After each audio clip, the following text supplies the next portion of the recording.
El hecho de que a usted le digan, te agarré con un teléfono comunicándote para las apuestas, eso es grave. El hecho de que a usted se le acuse de que usted está violentando las normas y las reglas de donde usted lo dejan vivir, eso es grave. Y pienso que tenemos que vigilar. Yo no sé cuáles controles tiene este país para garantizar que esos muchachos que tanto van al béisbol, van al básquet, van al fútbol para desarrollarse, qué tanto están siendo protegidos y están siendo formados para que mañana para nosotros no tengan que ser una preocupación, sino un orgullo y sentirnos representados por ellos. Es bueno que, como pasó el día 7, el Día del Deporte en República Dominicana, ¿qué está haciendo el Ministerio de Deporte para que esto cambie? Yo veo que en Estados Unidos esos muchachos salen, no de cualquier lado, esos muchachos salen de las universidades. Se forman en las universidades, primero en el college, como llaman ellos, en el colegio, y luego pasan a las universidades, y es de donde salen entonces al profesionalismo. ¿Qué estamos nosotros haciendo para tratar de que aquí sea igual, de que aquí las cosas sean igualitarias, para que cuando este muchacho vaya a aquel ambiente, el ambiente no le parezca extraño, el ambiente no le sea diferente, sino que se sienta en el mismo ambiente? Yo pienso que tenemos que ir reflexionando sobre muchas cosas. Yo pienso que tenemos que trabajar sobre muchas cosas, y de lo contrario tendremos que seguir pasando vergüenzas colectivas como nación. Qué pena que este tipo de cosas deba pasar. Miren, hay otro elemento que yo quiero hablar con ustedes. Ha sido tema de debate algo que no debía serlo, porque está previsto en una ley, está previsto en un acápite de una ley, la ley de la seguridad social. Cuando hablamos de indexación de los salarios, cuando hablamos de beneficios para empleados, eso no está en discusión porque está en una ley. Ahora, ¿se ha violado desde ahora? No hay quien lo viola. No es en el momento que se viola, es que hay una violación, y esa violación viene desde atrás. Esa violación se inició en el año 2017, cuando debió irse indexando el salario y no se hizo, de acuerdo a la inflación. De acuerdo a la inflación, debió irse acomodando el salario de los empleados y no se hizo. ¿Se ha aumentado el salario? Sí. Más que nunca, sí. Ahora, ¿qué ha pasado? Que ese salario, en la medida que se va incrementando, de esa misma manera va siendo gravado con los impuestos sobre la renta. De esa manera va siendo gravado con los impuestos que le corresponden por su escala. Y es ahí donde está la violación. Si se indexa, ¿qué es lo que va a pasar? Que la cantidad para ser gravada por impuestos sobre la renta va ampliándose. Entonces no es alcanzado el monto que hoy es alcanzado, sino que tendría una exención, debería estar exento una gran parte de ese salario o todo, para que entonces ese empleado, ese servidor público o privado, no sienta una disminución de su salario por los impuestos. Esa es la realidad.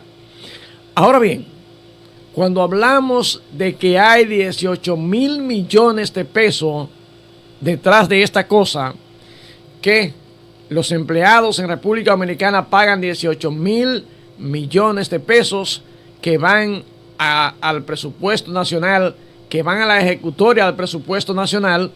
Entonces, cuando hay una violación de la ley, eso no está en discusión.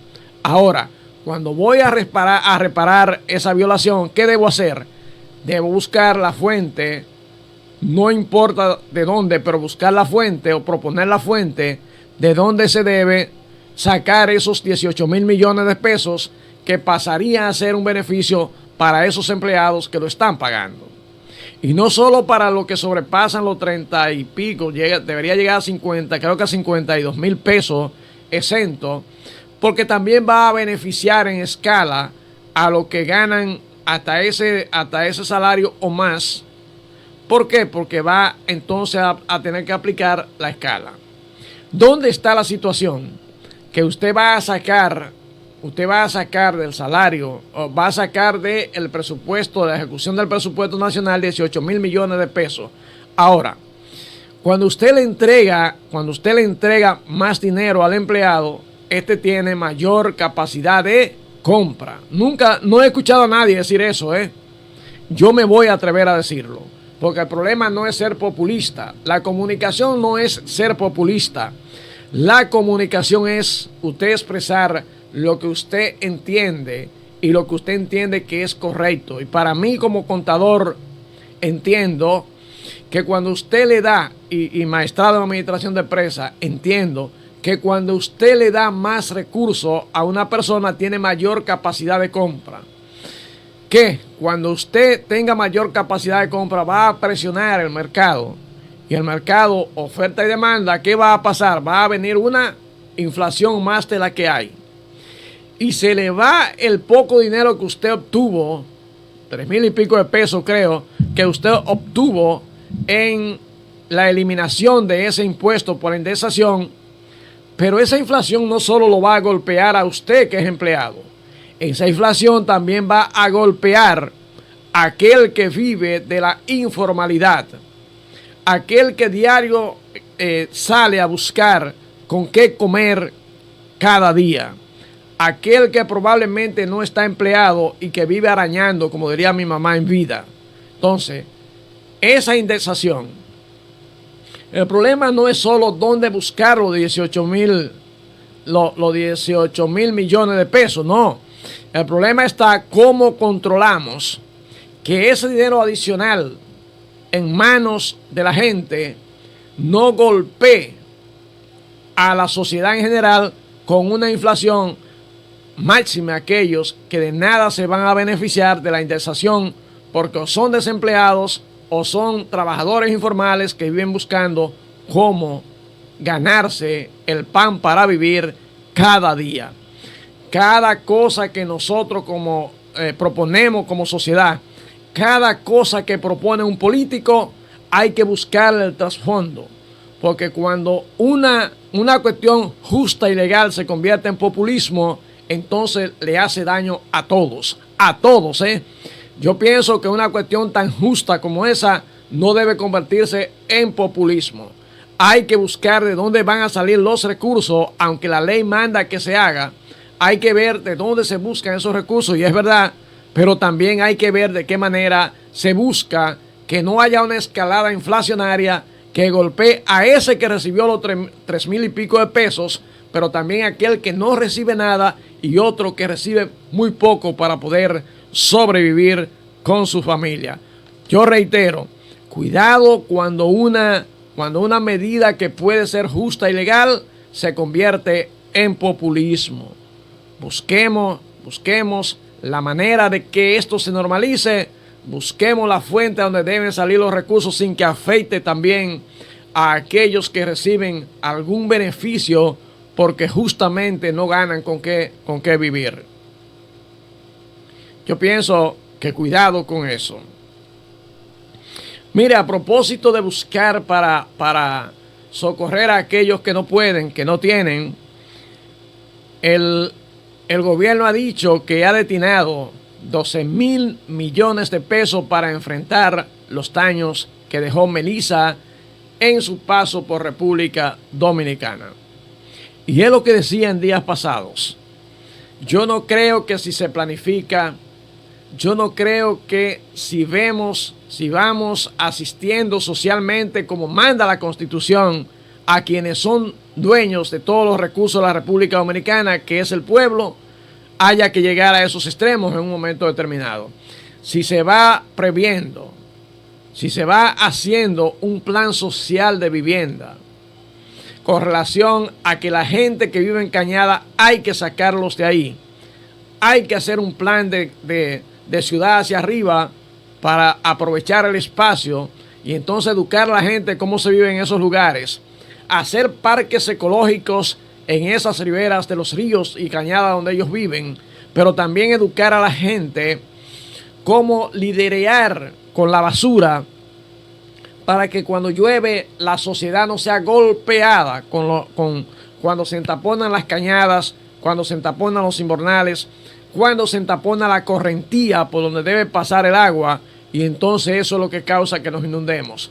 Falta de educación cívica y ciudadana, falta de educación para que participemos en ser una sociedad mejor, falta de educación e información para que yo no sea la amenaza y el problema para los que conviven conmigo. Digo yo nada más, yo se lo dejo ahí y ustedes reflexionenlo hoy que celebramos el Día de la Constitución. Yo no lo conmemoro, yo lo celebro, porque cada día debe ser Día de la Constitución de la República Dominicana. Cada día debe ser un buen día para decirle a quien está fallando, ciudadano o servidor público, que está fallando. Cada día es bueno para que me recuerden lo que está bien y lo que está mal, de acuerdo a lo que dice la Constitución. Digo yo nada más. Miren, debemos también ocuparnos cuando vemos que en Santo Domingo, en el sector que se llama Girasoles, hay un comando, como ellos llaman, un comando armado, que atacó a una patrulla policial con armas de guerra, con armas potentes, que luego dejaron en un carro. Y aquí yo quiero especular un poco. ¿Qué busca un civil con un arma de ese calibre? Probablemente en ese lugar se está contrabandeando con drogas, con armas, con cualquier otra cosa. Y yo pienso que para eso están los cuerpos de inteligencia. Y yo pienso que para eso están los cuerpos investigativos. Y yo pienso que no debe ser una patrulla que sea sorprendida en esa condición en cualquier sector de República Dominicana, sino que este tipo de cosas deben estar previstas si realmente estamos trabajando de manera limpia y legal, si realmente no estamos como ente controlador mezclado con el crimen o con el alto crimen en República Dominicana. Yo pienso que es tiempo de que las autoridades de más alto nivel se sienten. Yo pienso de que es tiempo de que las autoridades miren en su entorno y entonces determinar por qué en República Dominicana el micro y narcotráfico ha sido tan descubierto, ha quedado tan al descubierto. Y sé que eso no es un asunto que viene de hoy. Y sé que eso no se propaga y crece en 2 días. No, eso tiene años creciendo. Ahora, y aquí me quiero meter en lo que es la reforma policial, para agarrarlo ahí mismo. Cuando hablamos de reforma policial, cuando hablamos de reformar la policía, cuando hablamos de formar nuevas estructuras, tendremos que hablar de gente que hay que pensionar. Tendremos que hablar de gente que hay que ver si realmente quieren cambiar la mentalidad. Pero no la mentalidad de que andan desarmados, no. La mentalidad de actuar. La mentalidad de acercarse al delito. Si están dispuestos a renunciar a caminar con el delito. Sí. ¿Y por qué digo esto? Porque la gente dice, supuestamente, dice la voz populi, que los puntos de drogas están prácticamente consentidos. Y no deja de ser verdad cuando alguien dijo que aquí en Puerto Plata había, creo que 300 y pico, dejaba censado, oiga bien, 300 y pico de puntos de drogas o de lugares de distribución de droga. ¿Ha mejorado eso? No lo sé. ¿Ha empeorado? No lo sé. La realidad es que nuestros barrios tienen problemas. La realidad es que nuestros muchachos en los barrios a muy temprana edad tienen problemas. Porque primero la familia no se ocupa de ellos. pero la autoridad tampoco. Y hay problemas con eso.